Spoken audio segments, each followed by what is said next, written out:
আসসালামু আলাইকুম প্রিয় শিক্ষার্থীরা, সবাইকে স্বাগতম করছি আরও একটা শিক্ষাবৃত্তির ভিডিওতে। সো যাদের পিতা মাতা প্রবাসী আছে বা যাদের সন্তানেরা আসলে এইবার এসএসসি পরীক্ষা দিয়েছেন, আপনারা যারা প্রবাসী আছেন তাদেরই কিন্তু প্রতি বছর ওয়েজ আর্নার্স কল্যাণ বোর্ড থেকে কিন্তু একটা বৃত্তি দেওয়া হয়ে থাকে। সো আজকে আমরা সেটাই অ্যানালিসিস করবো এবং আমরা দেখবো যে কয় টাকা কী দেওয়া হয় এবং এটার ফুল প্রসেসটা কী। সো আপনারা যদি এরকম বৃত্তি বিষয়ক ভিডিও সবার আগে পেতে চান, আমার চ্যানেলটাকে একটু সাবস্ক্রাইব করে বেল আইকনটা অন করে দিবেন। ফেসবুক পেজ থেকে দেখে থাকলে ওইখানে একটু ফলো করে নোটিফিকেশনটা অন করে দিন। আর আমরা যে কোনো নিউজ সবার আগে আপনাদের সাথে শেয়ার করার চেষ্টা করে থাকি, যার কারণে আমাদের হোয়াটসঅ্যাপ গ্রুপ এবং টেলিগ্রাম চ্যানেলটাও চেক আউট করতে পারেন।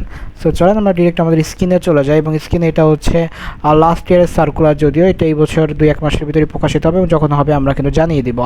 সো আমরা এটা দিয়ে দেখি যে আসলে কী কী প্রয়োজন আছে। তো প্রবাসী কর্মীর মেধাবী সন্তান যারা 2025 সালে এসএসসি ও সম্মান পরীক্ষায় উত্তীর্ণ হয়েছে এবং দেশের বিভিন্ন শিক্ষা প্রতিষ্ঠানে একাদশ সম্মান অথবা ডিপ্লোমা কোর্সে অধ্যয়নরত আছে ও 2024 সালে এইচএসসি বা সম্মান পরীক্ষায় উত্তীর্ণ হয়ে দেশের বিভিন্ন বিশ্ববিদ্যালয় মেডিকেল কলেজে প্রথম সেমিস্টারে অধ্যয়নরত আছে এবং বাংলাদেশ কারিগরি বোর্ড হতে 2024 সালে ডিপ্লোমা ইন ইঞ্জিনিয়ারিং পরীক্ষায় উত্তীর্ণ হয়ে দেশের বিভিন্ন প্রকৌশল বিশ্ববিদ্যালয়ে অধ্যয়নরত আছে, তাদের নিকট নিম্নলিখিত শর্ত সাপেক্ষে অনলাইন দরখাস্ত আহ্বান করা হলো।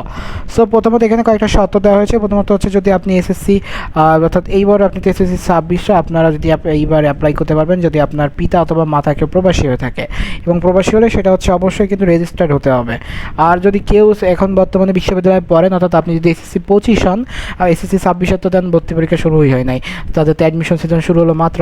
সো আপনি যদি এসএসসি 25 হন এবং আপনি যদি কোনো বিশ্ববিদ্যালয়ে প্রথম বছর বা প্রথম সেমিস্টারে এখন পড়াশোনা করেন, তাহলে এটা আপনার ক্ষেত্রে প্রযোজ্য। আরেকটা বিষয় সেটা হচ্ছে কি, যারা আসলে ডিপ্লোমা ইঞ্জিনিয়ারিং পড়াশোনা করছে তারা যদি এখন তাদেরও যদি প্রথম সেমিস্টার আর প্রথম বর্ষ চলে, তারা এগুলোতে অ্যাপ্লাই করতে পারবে। সো যে সকল প্রবাসী কর্মী সন্তানগণ শিক্ষাবৃত্তির জন্য আবেদন করতে পারবে এখানে বলে দিচ্ছে। সো বিএমইটি ডাটাবেজের মাধ্যমে বহির্গমন ছাড়পত্র গ্রহণকারী অথবা ওয়েজ আর্নার্স কল্যাণ বোর্ডের মেম্বারশিপ গ্রহণকারী প্রবাসী কর্মীর সন্তান, অর্থাৎ এই যে এমইটি ডাটাবেজের মাধ্যমে যারা আসলে বাইরে গিয়েছেন অথবা প্রবাসী যে আছে এটা সিস্টেম আছে ওয়েজ আর্নার্স কল্যাণ বোর্ডের মেম্বার, তাদের সন্তানরা এই বিধিটা পাবে। ওয়েজ আর্নার্স কল্যাণ বোর্ড হতে আর্থিক অনুদান পেয়েছেন বা পাবেন এমন মৃত প্রবাসী বা কর্মীর সন্তান, অর্থাৎ ওয়েজ আর্নার্স থেকে তারা যে একটা ফান্ড পাওয়ার কথা, এটা যারা পেয়েছে বা পাবে এরকম তাদেরও সন্তানরা এটা অ্যাপ্লাই করতে পারবে। সেখানে ক্রাইটেরিয়া কী কী বলা আছে, যদি এসএসসি বা সম্মানের পরীক্ষা, অর্থাৎ যারা এসএসসি পাশে এই বৃত্তির জন্য অ্যাপ্লাই করতে চাচ্ছেন তাদের ক্ষেত্রে কী ক্রাইটেরিয়া রয়েছে। সো যদি আপনি বিজ্ঞান বিভাগ থেকে পরীক্ষা দিয়ে থাকেন, তাহলে আপনার যিনি অভিভাবক আছে তিনি যদি প্রবাসে কর্মরত থাকে, তাহলে আপনার জন্য হচ্ছে যে 5.00 জিপিএ থাকতে হবে। আর যদি আপনার প্রবাসে মৃত কর্মীর সন্তান হয়ে থাকেন আপনি, তাহলে 4.00 জিপিএ হলেই হচ্ছে। আর আপনি যদি মানবিক বা বাণিজ্য বিভাগ থেকে এটার জন্য অ্যাপ্লাই করেন, সো প্রবাসে কর্মরত যদি থাকে আপনার অভিভাবক, তাহলে আপনি 4.75 হলেই হচ্ছে। আর যদি আপনার অভিভাবক প্রবাসে কর্মরত অবস্থায় মানে প্রবাসে মৃত কর্মীর সন্তান হয়ে থাকেন, তাহলে আপনার 4.00 হলেই হচ্ছে। আর যারা এইচএসসি বা সমান অর্থাৎ বর্তমানে বিশ্ববিদ্যালয়ে পড়াশোনা করছেন তাদের ক্ষেত্রে বিজ্ঞান বিভাগের জন্য 4.80 হতে হবে এবং মৃত প্রবাসীদের ক্ষেত্রে 4.00, মানবিক ও বাণিজ্য বিভাগের জন্য 4.50 এবং মৃত প্রবাসীদের সন্তানের জন্য 4.00। আর যারা ডিপ্লোমা ইন ইঞ্জিনিয়ারিং আছে তাদের প্রবাসে কর্মরত প্রবাসীদের জন্য 3.50 এবং যাদের প্রবাসে মৃত কর্মীর সন্তান রয়েছে তাদের 3.00 পেতে হবে। এরপর হচ্ছে আবেদনের মাধ্যমে নিম্নত কাগজ যদি আপলোড করতে হবে। প্রথমত পিতামাতার প্রবাসী হওয়ার সপক্ষে প্রমাণক হিসেবে বিএমইটি বহির্গমন ছাড়পত্র সম্বলিত পাসপোর্টের কপি অথবা ডাব্লিউবি সদস্য পদের পাসপোর্টের একটি কপি, শিক্ষা প্রতিষ্ঠান প্রদানের মোবাইল নম্বর সহ অধ্যয়নরত শিক্ষা প্রতিষ্ঠান হতে প্রত্যয়নপত্র, অর্থাৎ তারা এই নম্বরে কিন্তু যোগাযোগ করবে। সো আপনাদের ক্ষেত্রে একটা পরামর্শ থাকবে, সেটা হচ্ছে আপনারা যখন নাম্বারটা নেবেন আপনারা শিক্ষকের সাথে এমনভাবে কথা বলুন যে স্যার এখান থেকে তো আসলে ফোন দেওয়া হতে পারে, সো আপনি যে একটু ব্যক্তিগত নাম্বারটা দিতেন সেক্ষেত্রে হয়তো বা তাদের সাথে কথা বলে বা তারা যে কোনো একটা ফ্রিলি টাইমে আপনার সাথে যোগাযোগ করতে পারতো। যেহেতু এগুলো একটা অফিসিয়াল জিনিস, অফিসিয়াল টাইমে ফোন করা হবে, বাট অনেক সময় আছে যে স্যারের ফোন হয়তো বা স্যার ফোনের কাছে নেই, স্যার বাইরে আছে, তার কোনো ডিউটি আছে বাইরে, সেই জন্য তার পার্সোনাল নাম্বারটা যদি এখানে দিতে পারেন তাহলে কিন্তু আপনার ক্ষেত্রে অনেক ভালো একটা হেল্প হবে। সো আপনি এটার জন্য এখন আপনার এটা স্যারের প্রতি আপনার আন্তরিকতা কত এবং স্যারকে আপনি কীভাবে কনভিন্স করতে পারেন, এটা হচ্ছে আপনার উপর।